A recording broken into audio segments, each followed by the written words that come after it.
Hello everybody, welcome to today's daily transitioning video blog with me, Julien Wells. I have something pretty exciting to share on today's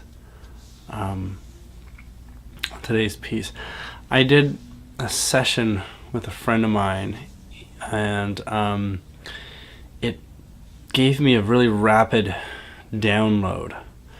Now, I guess I could describe downloads first. Downloads are like kind of like epiphanies that carry together a lot of data, a lot of exploration, a lot of realization, and it's just sort of like, it's kind of like the final piece in a puzzle, and it kind of like completes an image. Now, you know, there is some reflection on the fact that I was thinking about this before, only now it's kind of like all the pieces came together, like a final aspect made it complete. And it wasn't even so much realization so much as sort of like following into this person's field and being given a piece for me to share with the person.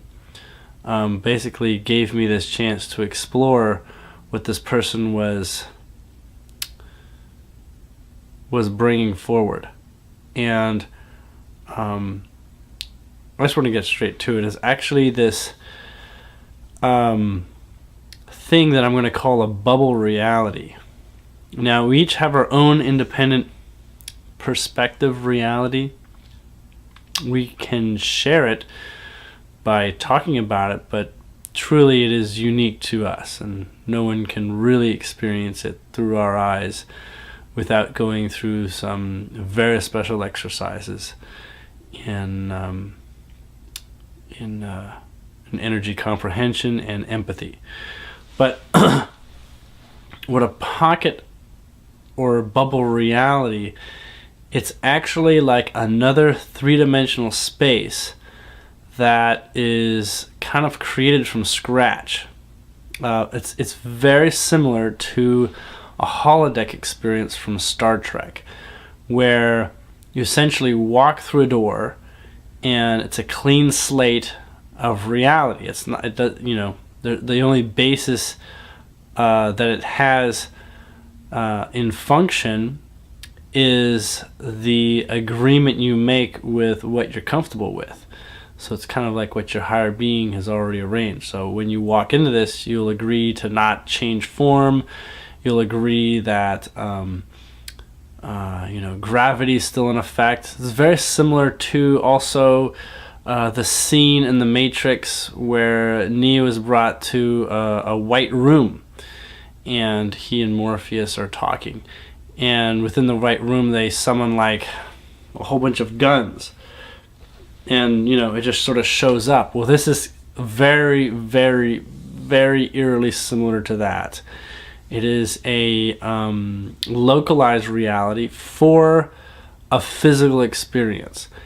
And what I was trying to determine early on, and probably what prevented me from believing that this is possible, is simply how did one get to experience one of these? Now, we have lucid dreams, which are similar because we're actually living in a different state of mind, a different density reality that we can travel around and within. And those rules are fairly flexible. Only within the lucid space, it has its own basic rules that we're following, and basically subjects of interest that we're following through in a lucid dream or a projected reality space. But with this bubble reality, I literally mean you walk through a predetermined door to a space where you have isolated your reality from what you previously interpreted as a linear space. So it also is a bit like in Doctor Who, when you walk into the phone booth and it's the TARDIS, and you end up in a space that is fundamentally very different than what it would appear from the outside, because that's just information, and that's just a perception. And you don't even have to figure out how the bubble reality works. It just works. And I've been sort of coalescing and getting a bit more with regards to how to initiate one. But from everything I'm getting is that if you want to initiate one that isn't already created, you have to go through a serious amount of deprogramming and truly seeing this world as the matrix matrix code that it is. And that requires a perspective of truly seeing into the concept that this place that we're in is manifested every moment per the proclivity of our perception. And it's kind of sort of like you'll have to wrestle and establish control of your perception. Now, once you have control of that perception, you can create a bubble reality, or like a TARDIS experience or whatever, that other people can experience. It'll appear like magic to them. They won't necessarily make sense of it. So typically what I'm getting is that in order to help bridge this magician's trick, there can be techniques to help people not dissociate with what they're going through so quickly. So that's often why, it's just a threshold that you can walk across, that you agree to, like a portal, but you can make it like a physical door. You can make it a walk through the woods, and once you get to a certain clearing, by the point you get to the clearing, it is now an independent reality with, it's entirely up to you sort of space. When I say up to you, I really mean it is based on your thoughts. So if you are not in control of your thoughts, you could probably make yourself a nightmare space really quickly. But if you're good at visualizing and establishing a structure for how you're going to create your reality, I mean, you can emulate other ones that were used, like the system of how they do on Star Trek when they're creating Star Trek Next Generation, when they create spaces. You can follow those basic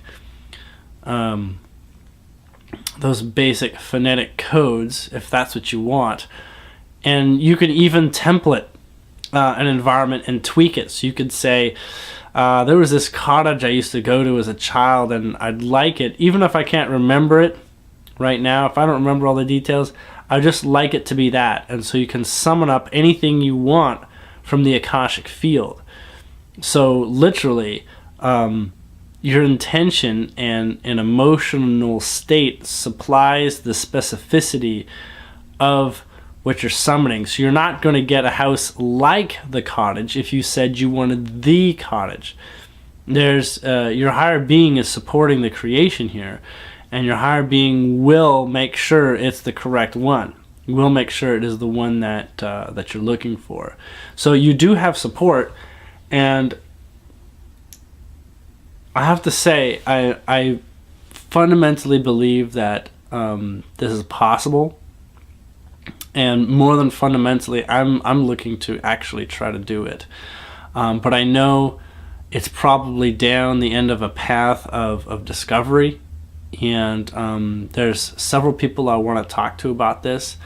And Michael Monk, if you're there listening, I want to talk to you about this concept. I know you're already familiar with this, but I want to basically begin exploring what this download has brought to me in terms of processes and sort of like a path to educating myself on how to bring this into being. Now, what I also got is that this can be abused. So those who want to escape reality, this is practically a viable way to do that, because you will your physical body will leave the space. It's not just your conscious mind. It'll be that part of you that will, the physical body here will move. And the rules within that bubble space are your own. So, you can basically make it out to be, a beach, and a vacation, and you're there for 3 months enjoying whatever, and you can have it say that only accounted for 2 minutes of being gone from this space in reality. So you can actually own the time space in that space. It's very exciting, and I want to further explore the information that I got and how it works. And it's kind of too much to explain right now because it's a lot of deprogramming of my notion of what this reality is. It's kind of like, it's easier once you've been unplugged. You know, once you've had that kind of experience that says, oh, there's, you know, the synchronicities are absurd here. You know, the odds or the chances are, you know, makes you feel that either you're special or that something special is going on, and the phenomena basically is there to reflect to you that you are living in a perceptual world, and each one's their own perception. And what the data is that everyone is perceiving can literally become a completely different experience for each person. You know, simple things like the color red may not really be red for other people, you know.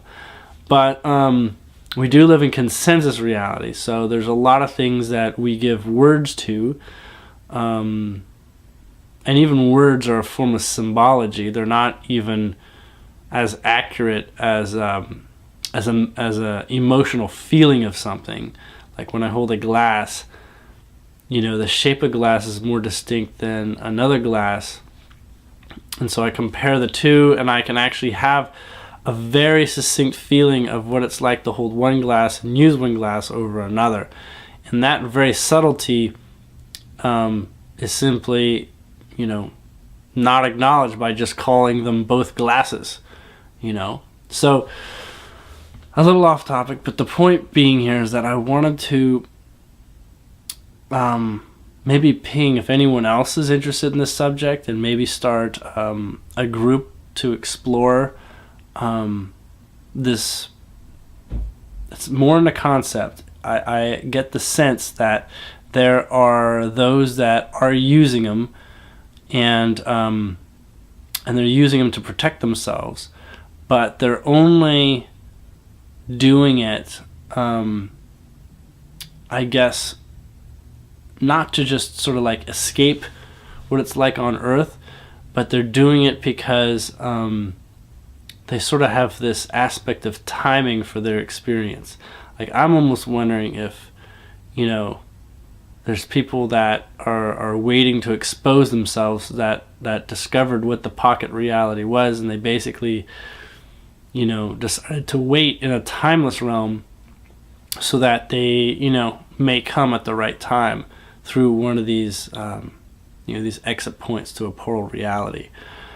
And I want to, you know, I'm going to work with the person that I was getting the download from, because I feel there's a lot more the longer I'm in that person's presence. And basically maybe do a follow-up to this sometime soon as to what I've discovered and sort of what to expect from that kind of journey, getting into, you know, what is recommended before you can do this. Now, what I've also found is that if someone creates a pocket reality, you basically have control over the space, but once you introduce someone else to it, you're kind of introducing their ability to perceive as well. So unless they just accept everything that you've created in your world as the way it is, instead of, you know, you telling them that you created it, because then they will realize that this is an open space of creation. You know, that's up to the people who sort of invite, you know, whoever they want to come in. At the same time, it also creates a rapid opportunity for growth when you enter into one of these and then you're told that it is a bubble reality. It's much more easy to deconstruct within that world and show someone that it's not real, to show someone that, you know, that you know, even the outside world is illusory. Another part that I got in the download, I just remembered, was because you, well, if you exercise a lot of creation skills, visualization and whatnot, I got that once you exit it, you may actually still retain the ability of creation for a while before you begin reverting to the pattern of the outside world, which would be, you know, the world that we're all born in.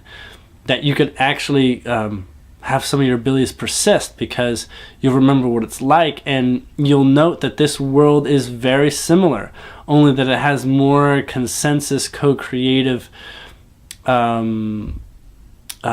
manifestation of concrete perspective for people to share. So you'll find that most likely your abilities will begin to end out here when you're in front of other people, that you feel the need to bridge an understanding of what you're doing. It's kind of like you could do magic for yourself, but to someone else they'll just interpret it as a parlor trick, you know, and they'll just be like, oh, that's fine, you know, I wonder how you did that. That's excellent, you figured that out. But it may actually be real. That's the thing. So this, I feel, is actually a very interesting way to study this reality and just begin bending it. And what I do know is usually before you can really change anything, you need to basically observe a high responsibility for whatever it is you want to change. And so, you know, that goes hand in hand with sort of the ascension process, getting a broader perspective for what you're dealing with and what, you know, what this environment is here that you're playing in.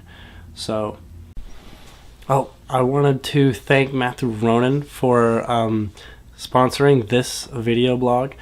And if you want to help sponsor as well and support this this nearly daily now transitioning video blog, you can go and look up me, Julien Wells, on GoFundMe.com, and you'll find a chance to basically support this cause. So anyhow, thanks again, and I'll see you next time.